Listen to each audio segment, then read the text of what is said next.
Let's kick things off with water, aka lazy seltzer. We all drink water every day, but recently in Florida, someone tried to turn the water into a weapon. Now to a shocking case of computer hacking in Pinellas County, Florida. Investigators are trying to hunt down the person who tried to poison a public water supply remotely. The plant operator monitoring the water plant in the Tampa Bay city of Oldsmar noticed computer breaches starting at about 8 a.m. Friday morning. The hacker was controlling the computer system's mouse and was able to increase the level of sodium hydroxide in the water supply from about 100 parts per million to more than 11,000 parts per million. This is obviously a significant and potentially dangerous increase. Sodium hydroxide, also known as lye, is the main ingredient in liquid drain cleaners. If ingested in large amounts, sodium hydroxide can cause vomiting, chest, and abdominal pain. Fortunately, a plant operator immediately reduced the levels back to what was safe. Okay, this is insane. A hacker was this close to poisoning the water supply of a county in Florida. I mean, luckily it wouldn't have worked anyway, since Floridians don't even drink water. They get all the hydration they need from Red Bull and whatever this is. Tastes like blue. But not only was this hacking evil, it was also just lazy. You want to poison the water supply? You roll your ass out of bed and pee in the reservoir like they did in the good old days. Lazy ass hacking bitch. And by the way, is it just me? Or is it weird that the computer for Florida's water system even lets you pump that much sodium hydroxide into the water supply? Forget the hackers. Should the computer even have an option to poison the entire county? At least make it so you have to click on all the squares with streetlights first. Moving on to some international news out of New Zealand, Australia's Hawaii. In addition to being a full-size recreation of Middle Earth, New Zealand is also a real country with its own government.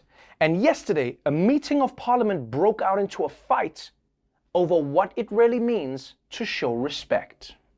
A member of the New Zealand Parliament was ejected because he was not wearing a tie.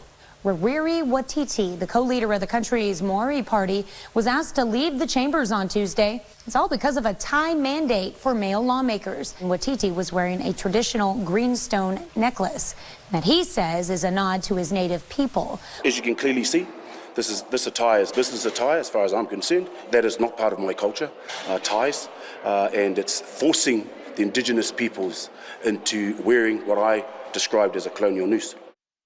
Yes, thank you. This guy is so right. Nobody should have to wear a tie. They serve zero purpose.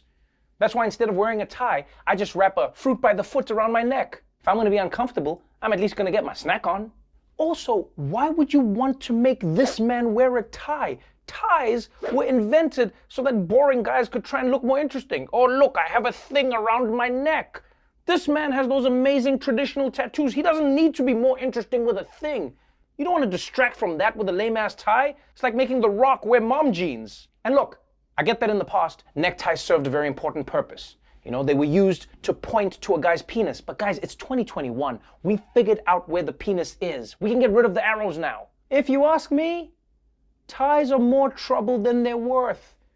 Why do you think there's always those creepy guys at the office? It's because their ties are choking them just a little bit all day long. And they're like, oh, I'm being choked. Is it sex time? It must be sex time. Why else would I be choked? Ties are so dumb that even colonizers couldn't get people on board with them. You need to accept Jesus as your Lord and Savior. Okay, I guess heaven sounds cool. And now I will take your land and I will sleep with your wife. Well, you've got the guns, so what can I say? And also, you must take this ribbon, wrap it around your neck, and suffocate yourself to look professional. Are you out of your mind?